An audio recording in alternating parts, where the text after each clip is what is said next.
Hi, welcome to SBR Sports Picks. I'm Peter Loshak. Today is Thursday, June 1st, and Game 1 of the NBA Finals tips off tonight, Golden State and Cleveland. We are going to talk right now with Al McMordie from BigAl.com, getting his summarizing his final thoughts on what we've been discussing and thinking about all week long. Al McMordie, thanks for being back with us. Always good to be here, Peter. All right, Al McMordie, you said, when we first did our first preview of what we might expect from this series, that maybe the prop just under 5.5 games might be a bet with some decent value. I'm seeing that as a dog line right now, just at Heritage right now. I'm seeing under 5.5 at plus 130. I'm sure if you shop around, you can get a little bit better line than that. You still think that has some value? I do. I think that's the best prop bet on the board. You know, I found plus 135 at 5 dimes. You found plus 130 at Heritage. It's going to be in that range. I do think this is going to be a short series. And you can even get better odds if you want to eliminate one of the two teams that you don't think can have a chance to win. For example, if you want to bet on Golden State to win in 4 games, you can get plus 650 right now. That's widely available. If you want to bet on Golden State to win in 5 games exact, you can get plus 260. If you want to bet on Cleveland to win in 5 games exact, that's plus 1,700. So there's ways you can kind of you can increase it from plus 135 if you want to eliminate certain of the options. But I would prefer just to take all 4 options: Golden State to win in 4 or 5, Cleveland to win in 4 or 5, wrap it up in a plus 135 bet, and I think that's your best bet. All right. So then you think there is actually a chance that the Cavs could win it in 5? One of the things I've learned in 30-some years of sports handicappers, there's a chance for everything to happen. And anything can happen. I think, obviously, the much more likely event is Golden State's going to sweep or win in 5. Another interesting prop bet, I have a very strong opinion that the series is not going to be a repeat of last year, that it will not go 7 games. Mm-hmm. You can now get that the series won't go 7 games, and you can get, I think it's I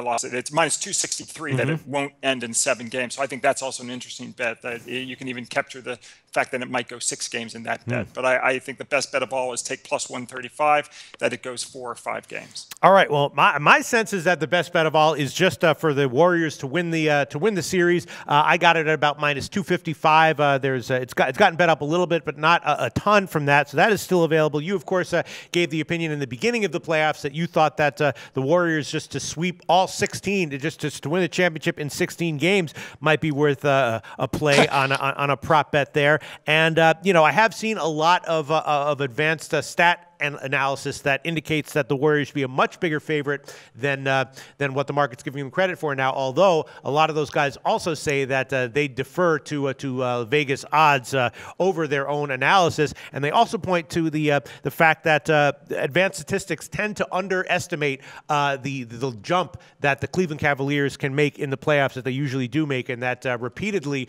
they have underestimated how well the Cavs are likely to do in the playoffs. Do you think there's any validity there that the advanced analytics that we're all looking at that indicate that the Warriors should be a bigger favorite than they are right now to win the series are not giving Cleveland enough credit for how much of a step up they can take when the chips are down? There's 2 things going on here. The advanced analytics are looking at the regular season, really. Right. And that's how, if it was a regular season stat, you would have seen Golden State favored by 10 or 11 points. Right. But then when you just look at playoff stats, that's why it's only 7, because people do recognize that Cleveland didn't give a shit in the regular season, and that they're a completely different team. So it's all true. Everything that you said is actually very true.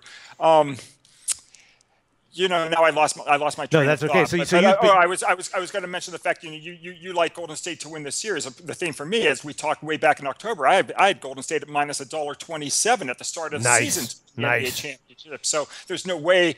I'm already loaded up on that. I don't need to add more money at minus 255 or whatever it is right now. And then you mentioned the fact that, as I've said all along, I thought Golden State was going to go 16-0 in the playoffs. Well, if someone would have rolled over all 4 series bets against Portland, Utah, San Antonio, and now Cleveland, the final payoff, depending on the odds you could have found on the Cleveland wager, would have ranged anywhere from 145 to 1 to 179 to 1. Wow. Would be your final payoff on Golden State sweeping and going 16-0, which I still think has an excellent chance of happening. I peg it about 15 to 18% that I think Golden State sweeps this series. Wow. All right. So that is a possibility there. And also, I've seen that I thought that the opening line on the total was a little bit high at 225.5, and I did bet that one. I bet the first half under and the full game under on my personal accounts. It's taken a dip down to a 223 or a 223.5 right now, market wide. I understand that movement. Do you agree with that movement? And did the opening total strike you as a little bit unusually high? No, and no, I don't agree with the movement. Okay, tell us why. Interesting. Okay. Yeah, I think it's going to be a high-scoring game. I'm a little bit confused as to why the Sharps are taking the under here. You look at what Golden State did against two of the three best defensive teams. Of course, yes. Golden State is the other best defensive team. The top three defensive teams in the league this year were San Antonio, Golden State, and Utah. San Antonio #1, Golden State #2, Utah #3. And against two of the top three defensive teams in the league, Golden State averaged 117.5 points per game. Now, admittedly, certain of Utah's and San Antonio's players were injured, but that's still extremely impressive. Now you take a look at what Cleveland's 21st in defense. Cleveland played and Cleveland doesn't want to slow the pace down. Right, and they right. play teams. You look at what Cleveland did against Boston, Indiana, etc. Those are bad defensive teams. Cleveland hadn't played a team ranked in the top 10 in defense in the entire playoffs. And so I think this is going to be a very fast-paced series, and I think it's going to be a very high-scoring game one. Yeah, you're right. And both teams were big over-trenders in the playoffs, and including that, they went over in some of the games, as you mentioned, that I thought might be, good candidates to be lower-scoring games. They wound up going over either by a little bit or even by a lot. And so just for tonight's game, -7. You also think that just on a standard play on the spread, Golden State -7 might also have some value? Yeah, especially because I think it's going to be a very high-scoring game, which kind of devalues the points. Right.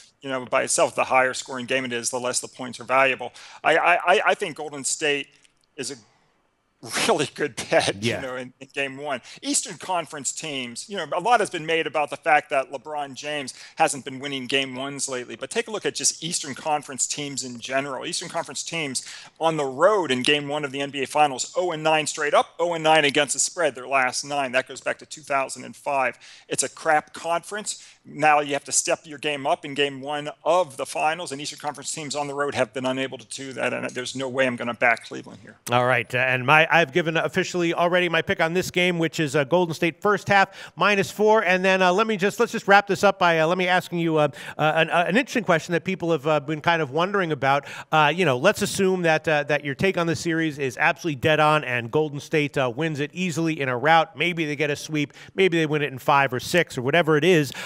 Who do you think is most likely to win MVP? It seems like as of right now, it's a 2-horse race between Steph Curry and Kevin Durant. Kevin Durant, the slight favorite over Steph Curry. If you want to take Steph Curry, you'll actually get slightly better odds than you would get if you take Durant. Which do you think might be the better way to go there for anyone who's looking to bet the prop on Finals MVP? I like Steph Curry. You saw what Kawhi Leonard did to Kevin Durant in the first 3 quarters of the game one of that series. He held Kevin Durant to 4 of 11 shooting. He was able to kind of be, a nice chess piece, against Durant. Well, I think LeBron James can be the same, and I think Tyronn Lue is going to have to at some point, guard Kevin Durant with LeBron James. But I don't think, Cleveland has someone that they can put on Steph Curry at any point in this series that's going to frustrate Steph Curry. And I just think, given the choice between those two, I'm going to take Steph Curry plus 220 to win the MVP. All right. Al McMordie, whose website is bigal.com. Thanks so much for your thoughts on the NBA all season long. Tell us what we can find at your website. Well, we've got baseball, we've got hockey, having a terrific baseball season. We had our baseball game of the month win yesterday, a big 5-star play on the St. Louis Cardinals. And we haven't lost a baseball play the entire season rated 3 stars or higher, a perfect 6-0. Folks can get all of our baseball, basketball, hockey selections. Just go to bigal.com and click on picks for sale. We're red hot in hockey, by the way. Have won our last 6 on the ice. And then today in basketball, well, you know what I like. I like Golden State in the over. But you get all of our selections. Go to bigal.com. And then we have 4 free plays every day. Just go to the website and click on free picks. And you can get 4 free plays every single day. 2 from myself, 1 from Larry Ness, and 1 from Scott Spreitzer. All right. Al McMordie, thanks so much. Thanks, Peter. Well, this episode of The Odds Couple is over. But if you give us a like and click SBR's logo at the bottom of the screen to subscribe, then you'll get all the upcoming videos as soon as they come out. And don't forget to take advantage of our website. There's free picks, live betting lines, and sportsbook reviews and ratings guides, and a whole lot more. Check it out now.